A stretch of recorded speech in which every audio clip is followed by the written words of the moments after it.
Jesús, miren lo importante que es un amigo. Él le dice, yo no le voy a llamar a ustedes más mis discípulos, mis seguidores. Desde hoy, ustedes son mis amigos. De discípulo lo subió de categoría. Lo subió ¿a qué? A amigos. Ahora ustedes son cercanos. ¿Qué hacen los amigos? Se cuentan los secretos. Jesús los reconoce que los que están en su círculo cercano ya no son discípulos. Ustedes no pueden ser discípulos porque conocen secretos de mí. Ustedes no pueden ser mis discípulos porque saben cosas cercanas a mí.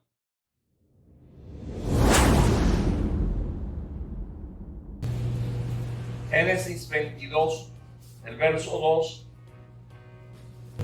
En esta hora hemos traído este pasaje sobre Abraham y le he titulado Prueba, Fe y Obediencia, amigas inseparables.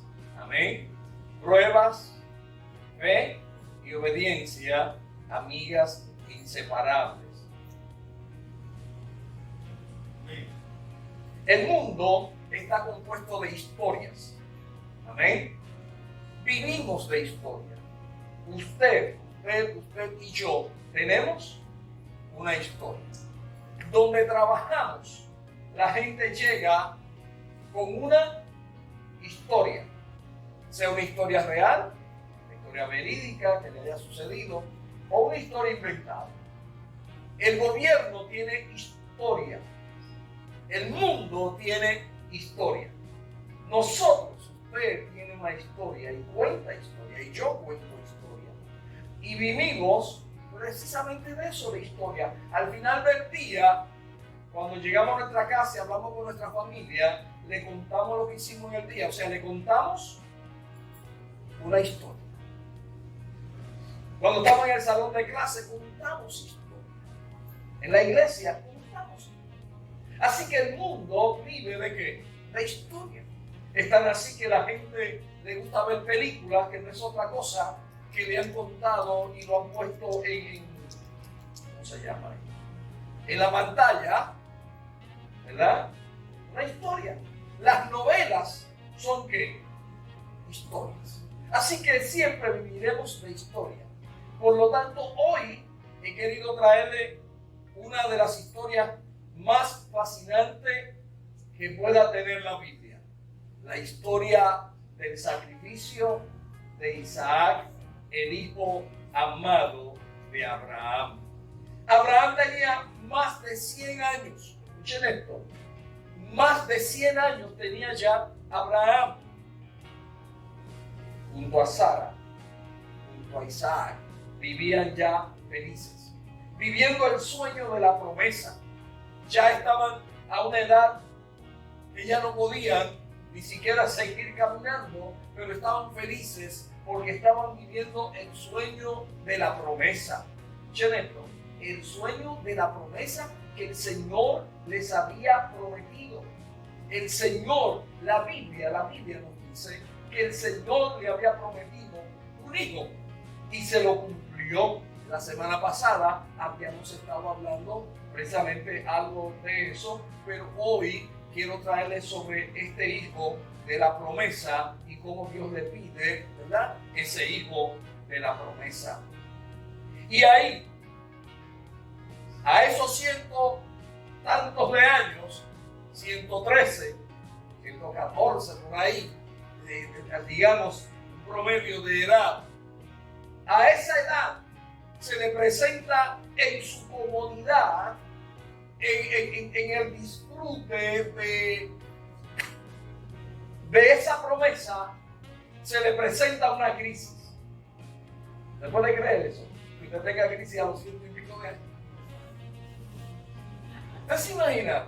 Uno tiene crisis a los 20, a los 30, a los 40, 50, 60, está bien. Pero 100 y pico de años y con una crisis. Me dirá que eso es para estar que relax, tranquilo, viviendo del seguro social, de las pensiones, vacacionando, ¿qué más? A esa edad. Pero a esa edad, Sara y Abraham, o Abraham en este específico, confronta una nueva crisis. Cuando tú más tranquilo estás, aparecen las crisis. Cuando adoran al Señor.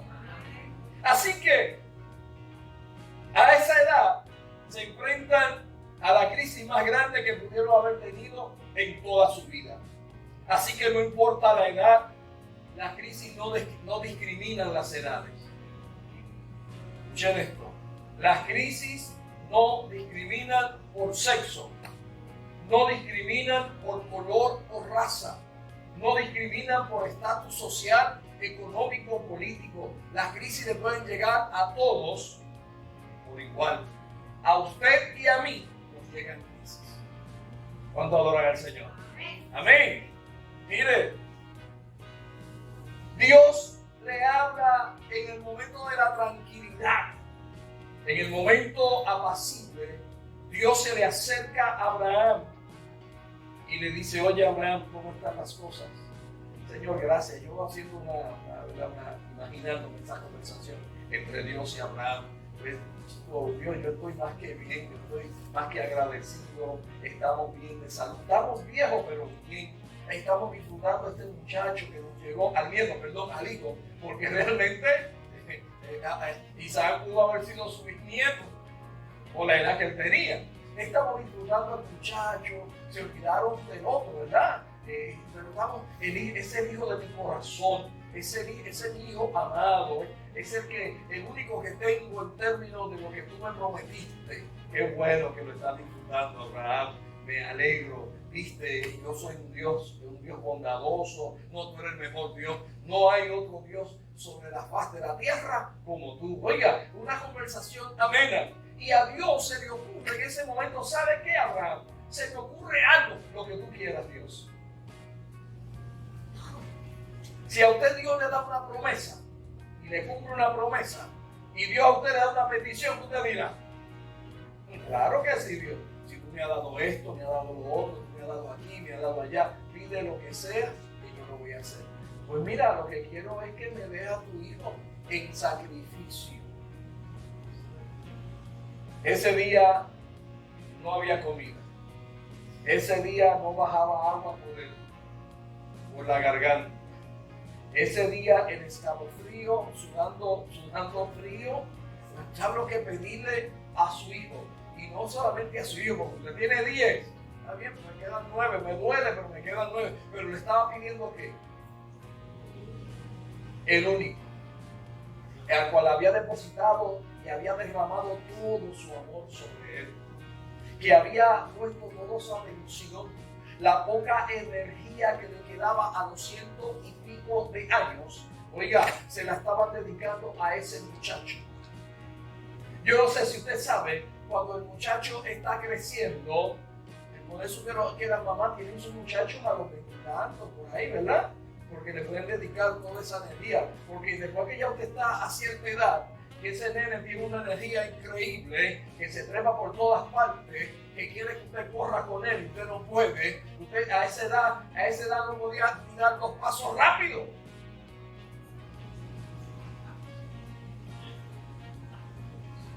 Amén. Y ese muchacho está demandando energía día y noche. Antes de acostarse, aún después que se acuesta todavía está brincando porque todavía le queda un poco de energía de la batería y recarga batería, y ya en la mañana está brincando de nuevo, está corriendo detrás de las ovejas y de los animales. Oiga, ¿y dónde está el muchacho? Y había que estarlo llamando, porque a esa edad tú no puedes estar con él en el monte, hay que estarlo llamando o amarrarlo.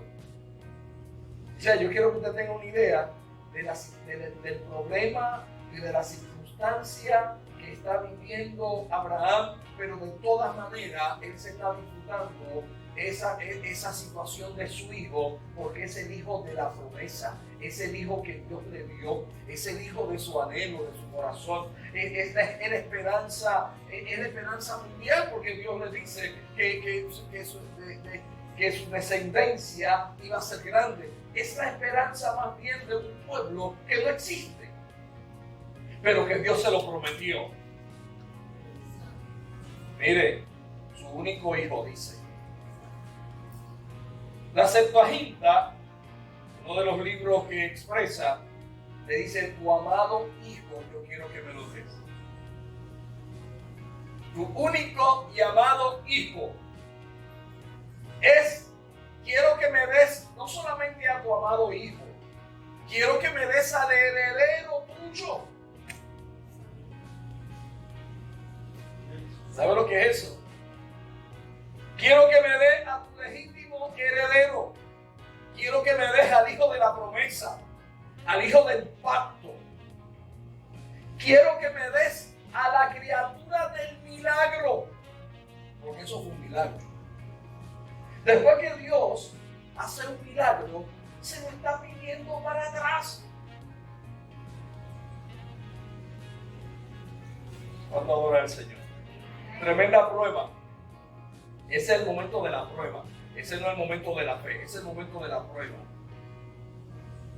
Es el momento de la prueba, cuando Dios le pide: yo necesito que tú me des a tu hijo y quiero que me lo des, pero que me lo des para sacrificio.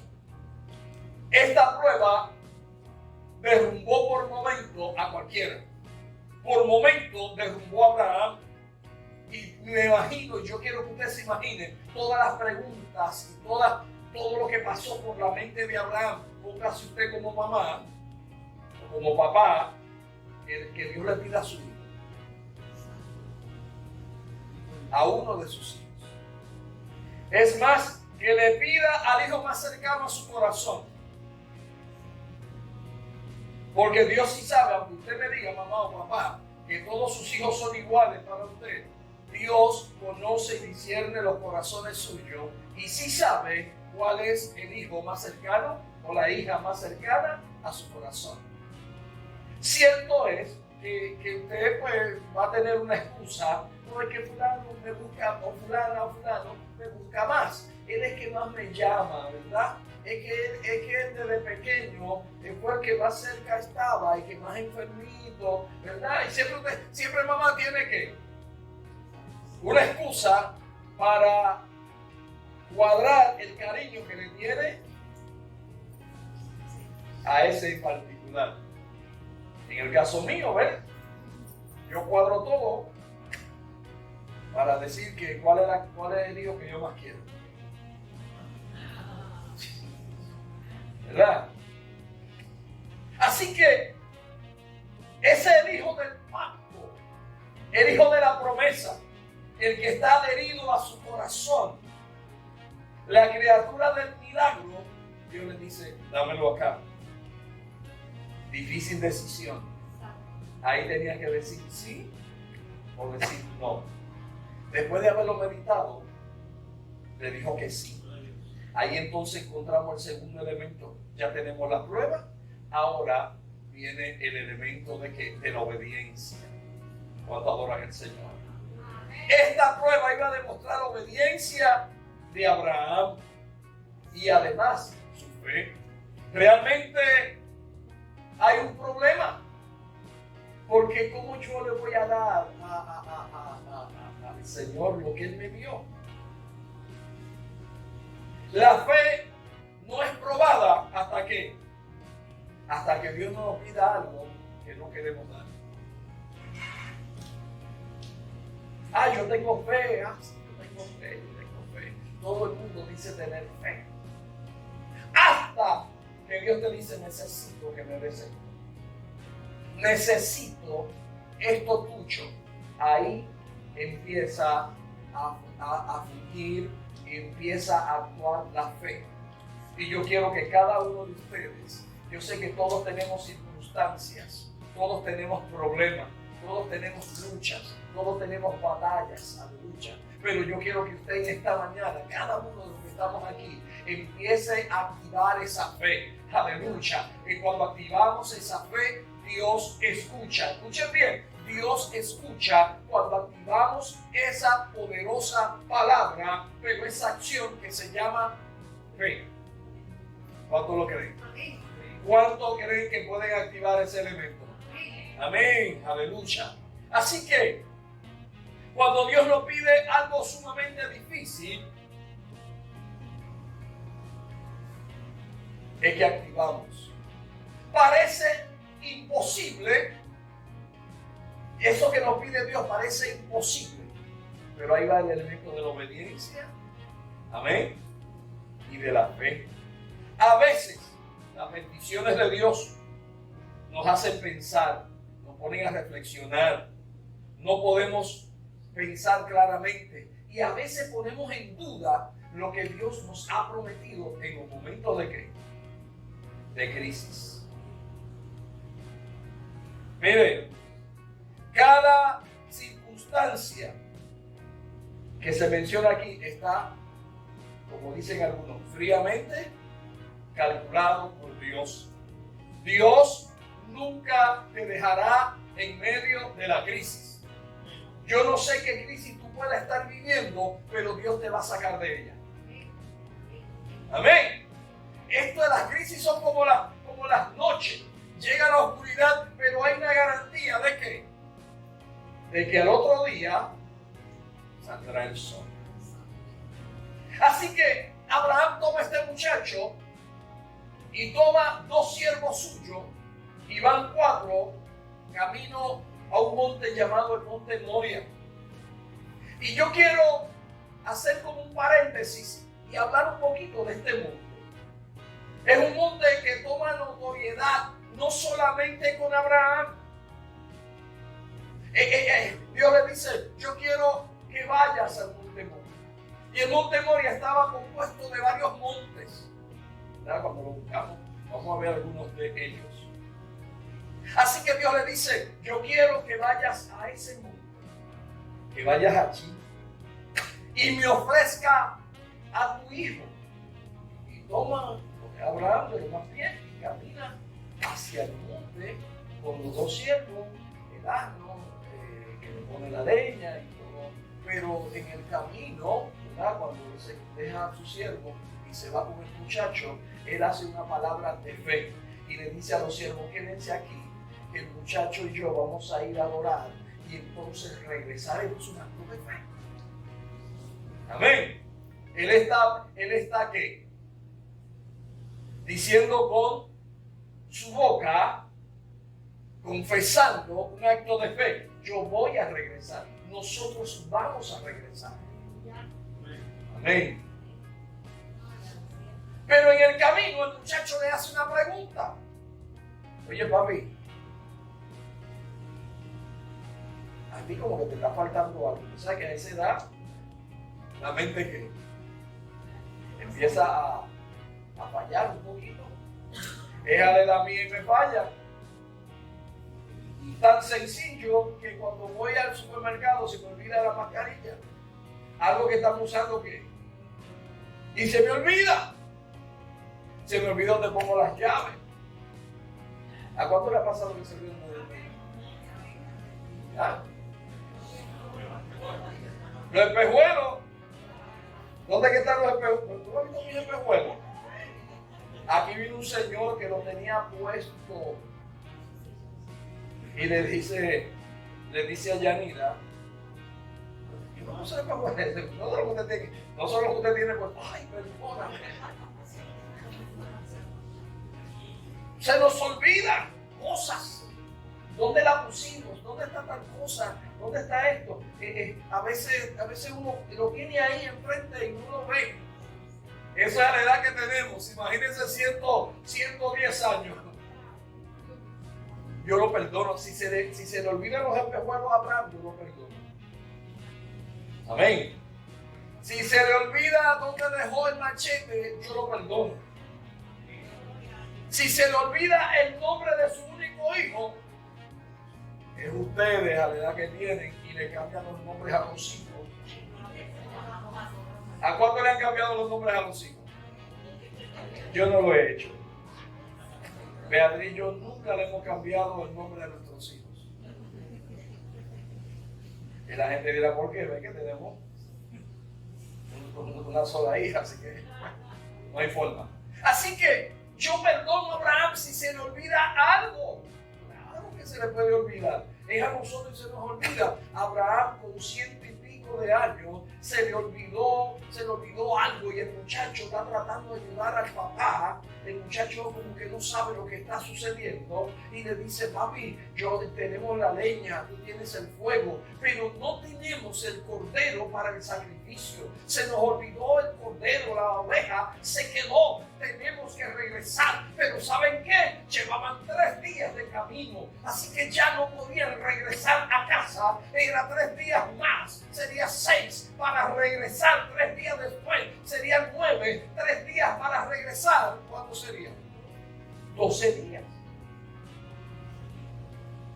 Pero yo quiero que usted se sitúe en esos 3 días. ¿Sabe lo que es 3 días llevando a tu hijo al degolladero?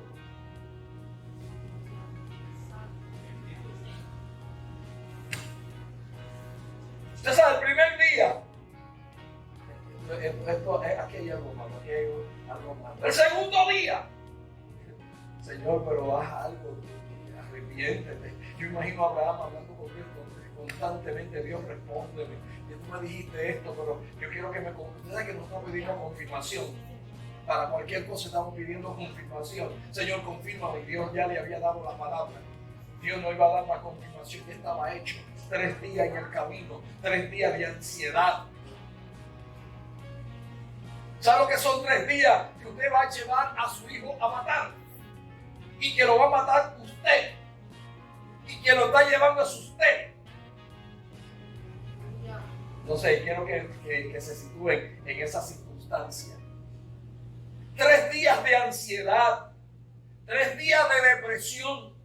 3 días de angustia. 3 días que realmente no se podía vivir. Y de lejos dice que ve el monte que le menciona en Moria. El frío empezó a llegar, el calambre, el que casi no podía caminar, el que casi no podía hacer muchas cosas. Ahí tenía entonces ya el monte de frente. El monte simbolizaba el momento culminante. El monte representaba el momento angustioso. El monte estaba representando el final de la vida de su hijo, el final del muchacho, de la historia, de la promesa, del milagro y de tener una generación. Ya el monte estaba representando lo último. El monte Moria representa nuestra agonía. Tarde o temprano, usted y yo, como cristianos, escuchen bien, como cristianos, usted y yo tenemos que ir al monte Moria. No todo regrese. Si usted todavía o yo no hemos ido al monte Moria en nuestro peregrinar, tenemos que pasar por el monte Moria. Abraham en su trayectoria a la tierra tuvo que ir al monte Moria. Y nosotros somos hijos de un Dios grande y poderoso.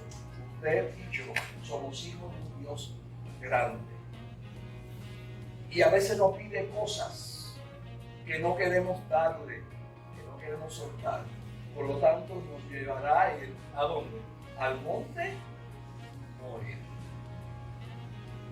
Porque en el monte Moria es donde se sacrifica lo que más nos ata y lo que más nos ala. El monte Moria es el monte del dolor, pero es el monte también de la resurrección. Es el monte del milagro. Es el monte donde vemos a Dios manifestarse ante una situación difícil, en una situación incómoda, en una situación que parece que ya no hay alternativa. Me gusta Dios porque Dios obra cuando ya la gente dice que no hay nada más que hacer. Cuando los doctores dicen aquí no hay nada más que hacer, ahí obra Dios. Cuando el banco dice que ya tú no tienes dinero, ahí obra Dios. Cuando nuestros hijos están en circunstancias adversas y difíciles, sea aquí o sea allá, ahí interviene Dios. Cuando adoran al Señor. Yo espero que Dios esté ministrando la vida suya. No sé la circunstancia, pero le quiero decir, Dios nos lleva al monte Moria, aleluya, pero ¿para qué? Como le dije al principio, porque esto es una prueba, además es un acto de obediencia. A Dios le gusta la gente obediente. ¿Qué es la obediencia? Y lo repito, lo he dicho y lo repito, mire, la obediencia no es hacer lo que a usted le gusta, es hacer lo que Dios te mandó a hacer, aunque no te guste. Generalmente, casi siempre, para no decir siempre, la obediencia se centra en aquello que no te gusta. Cuando papá y mamá nos enviaban a hacer algo, poníamos cara y refunfuñábamos, y mamá y papá nos decían, o lo haces o lo haces. Y a usted lo hacían que obedecer. Te tienes que comer esto, porque esto es lo que hay, es que no me gusta, no es que a usted le guste o no. Hoy en día los muchachos, no, eso yo no como eso yo no lo quiero, y entonces usted tiene en su casa, la casa suya parece un restaurante, con varios menús. En casa cocinaban una sola comida. ¿En cuanto en su casa se cocinaba una sola comida? Y eran 12, imagínense 12 menús. Una sola. En casa primero, en casa si había, era una. Y había que comérselo rápido. Y había que comerse la carne rápido. En mi cultura, siempre si llegaba alguien y quedaba de lo demás, y miraban el plato del otro, te queda el muslo, ven acá. Y después cuando se iba a la visita, eso es para que te coma la comida rápido. Pero en nuestras casas, muchas de nuestras casas parecen restaurantes con 2 y 3 menús. Yo no como pollo, yo no como chuleta, no como no sé qué.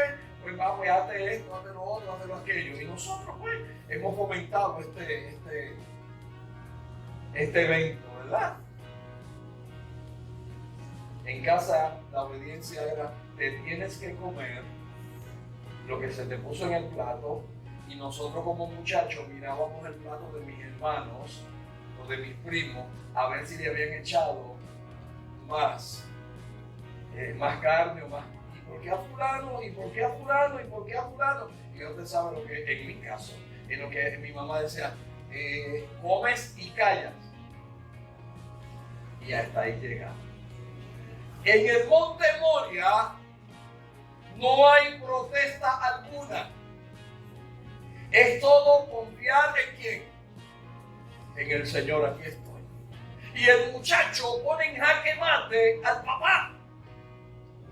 Y le dice, falta algo. ¿Que está faltando? Te falta el cordero, papi. Y él le dice, no te preocupes. Fíjense qué cosa. El nene pone en jaque mate al papá, pero el papá pone en jaque mate a Dios. Y le dice, no te preocupes. Dios se proveerá. Dios es el que provee. Dios es el que sana. Dios es el que levanta. Dios es el que restaura. Dios es el que tiene el mundo en sus manos. Dios es el que hace, y dice la Biblia, que cabalga sobre los vientos. El Señor del que yo le hablo es el que tiene control del universo. Por lo tanto, ese Dios tiene control de tu vida. Mucho o no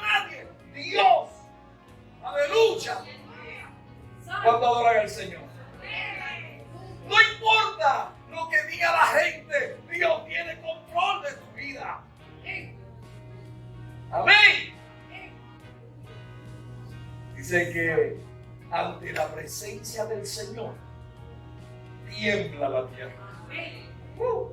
¡Aleluya!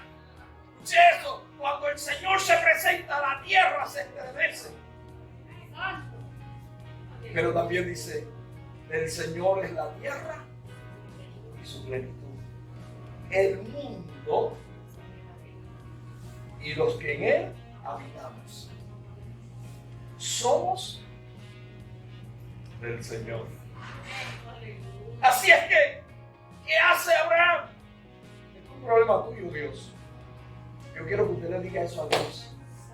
En su oración, Señor, es un problema tuyo y yo te lo pongo en tus manos y yo quiero ver tu mano obrar en esta situación de salud o de economía. Que lo que sea, póngase en las manos al Señor.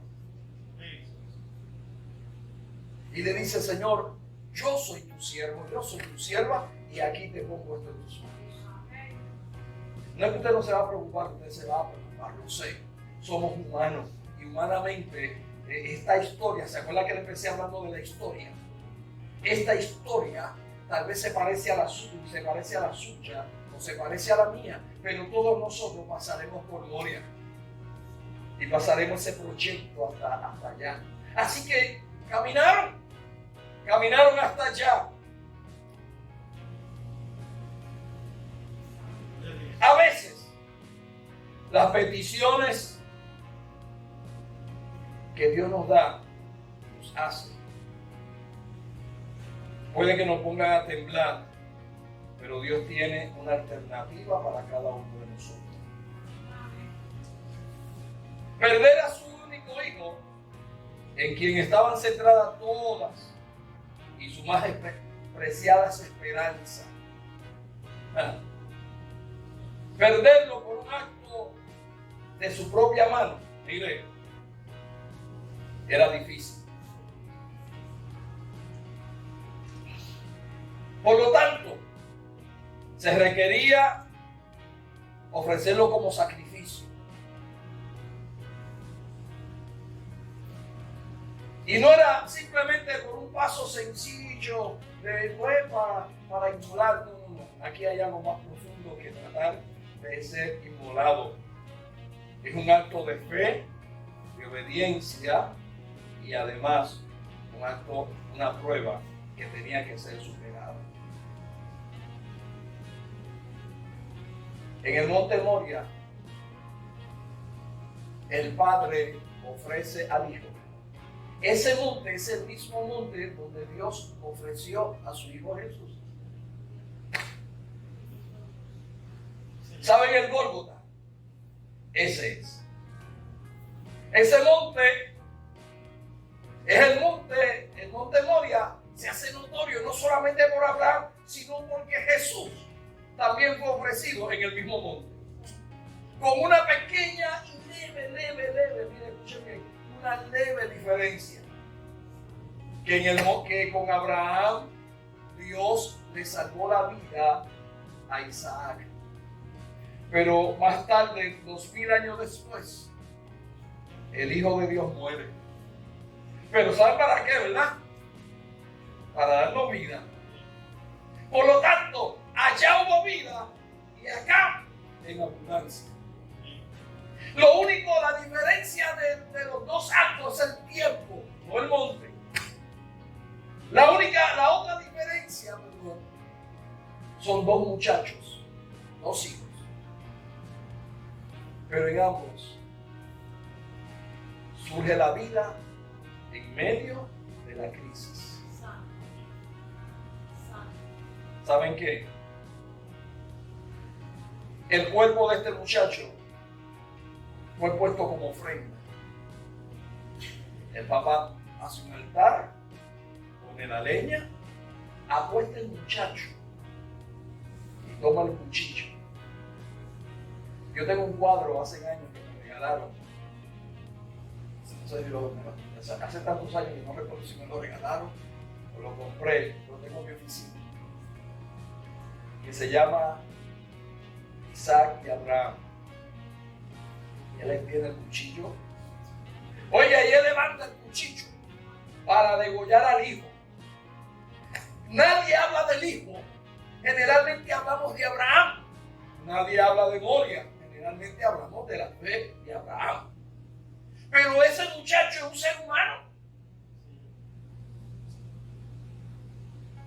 La Biblia no se centra en lo que dice el muchacho, excepto tengo una preocupación, papi. Tienes todo, pero no está el cordero. Oiga, pero toma al muchacho, lo amarra, lo pone como un cordero sobre la leña. Ese muchacho tuvo que haber dicho algo. Ya era un muchacho de 13, 14 años. Y ustedes saben, R4 y R3 y no hay quien los aguante. Imagínense un muchacho de 13 y 14 años. Vamos a transportar ese evento a este tiempo. ¿De qué edad son tus estudiantes? Son tranquilitos, no protestan. Tranquilos, ¿verdad? Los niños de ahora no son más malos que los de antes, ¿saben? Siguen siendo niños. Como cualquier otro. Lo que cambia es el tiempo, pero el ser humano se comporta igual. Así que ese muchacho tuvo que haber preguntado qué es lo que está pasando. Aquí hay lo que se llama una doble obediencia. Él obedece a Abraham a Dios y Isaac tiene que obedecer a su padre. El ambiente está impregnado de obediencia. El ambiente está impregnado de fe. El ambiente está impregnado de una prueba. Una atmósfera de ansiedad, de incertidumbre. Oiga, hay una situación, llegó el momento cumbre, llegó el momento llegó el momento, yo voy a hacer lo que Dios me diga, lo que Dios me dice. Yo no sé si Él me va a dar otro hijo, ya yo no tengo edad para tener más hijos, esto fue un milagrazo, yo no sé qué va a suceder.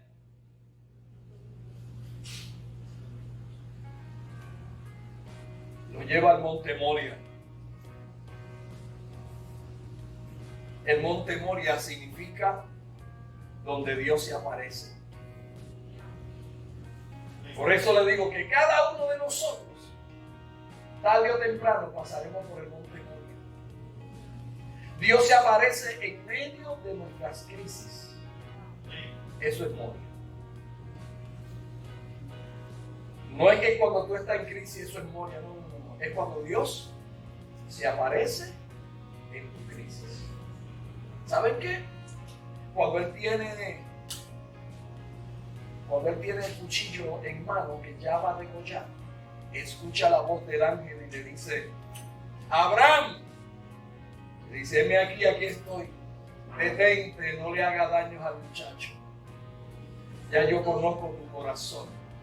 Te pedí al hijo de la promesa, a tu único, escuchen bien, a tu único, a tu amado, al de la esperanza te lo pedí y no tuviste reparo en dármelo. ¿Cuándo adoran al Señor? Dice que a la espalda de él escuchó y vio un cordero atrapado por su cuerno en el almud. Dios se propició su propio sacrificio. No importa en el último momento, escuchen bien, en el último segundo Dios puede intervenir. Usted quiere que intervenga un mes, 2 meses, 3 meses atrás y no sucede nada. Oiga, pero en el último segundo, el segundo, es más, Dios interviene en milésimas de segundo porque Él es dueño del tiempo nuestro. Amén. Mire, en el verso 17 le dice: de cierto te bendeciré, te multiplicaré tu descendencia como las estrellas del cielo, como la arena que está en la orilla del mar. Y tu descendencia poseerá las puertas de los enemigos. Escuchen esto, lo que dice Abraham: en tu simiente serán benditas todas las naciones de la tierra, por cuanto obedeciste a Dios. Dios va a bendecirnos a todos nosotros, porque hay una promesa para la vida de aquellos y aquellas que siguen la voz del Señor.